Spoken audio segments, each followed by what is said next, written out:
Wow. Can you believe it's Thursday already? Happy Thursday to you. And this is a terrific day to be alive and to face another 24 hours full of potential. Um, I want to come and talk to you for a few minutes about the fact that there is strength in struggling. Yes, I know we don't like to struggle. I know we hate to struggle. We can't believe we are going through some things. No one likes to struggle. I get all of that, but I don't want you to lose focus on the fact that there is strength in struggling. You can be stronger having gone through something than you were before you got into it. So Isaiah 41:10 says, and I just wrote a couple notes. I do every morning. I just don't let you see that I'm dealing with notes sometimes. Isaiah 41:10 says, "Don't be afraid, for I am with you. I will not leave you. I am God. I am your God." Let me correct that. "I will strengthen you and I will help you. I will uphold you with my righteous right hand." And another scripture says in Exodus, "The Lord is the strength and my song. He will give me victory."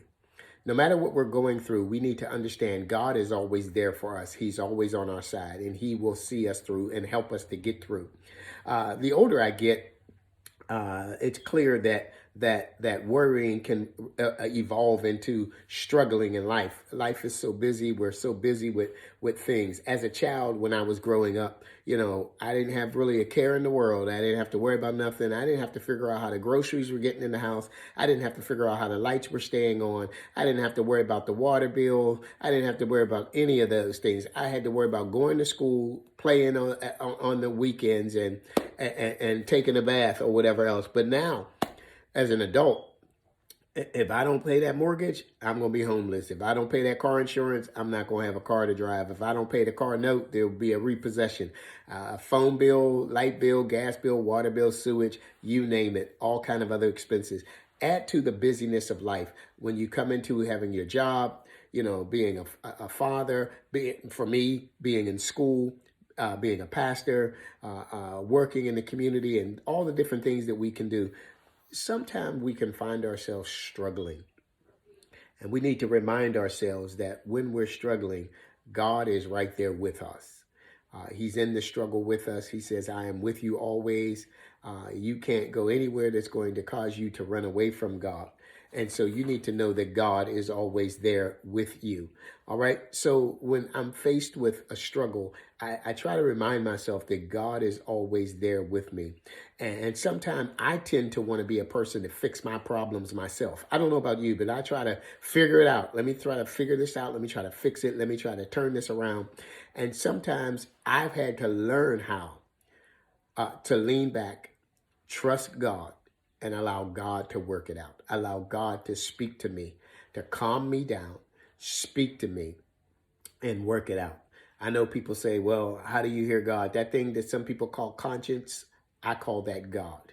I listen to that small, still voice that speaks to me to remind me that I'm going to be better having gone through this and not bitter, that I'm going to be stronger because there's strength in my struggle. Let me read this to you, and I'm going to get out of here. All right.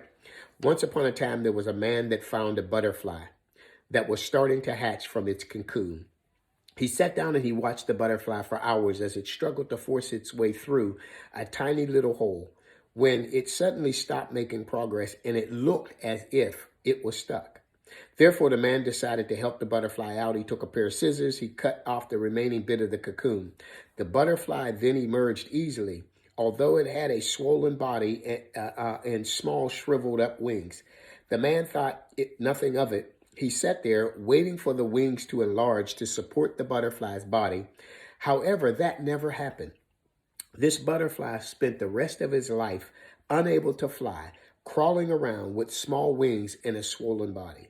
Despite the man's kind act, he did not realize that the restricting cocoon and the struggle was needed by the butterfly, because forcing itself through the small hole was God's way of forcing the fluid from the body of the butterfly to its wings to prepare the butterfly to fly.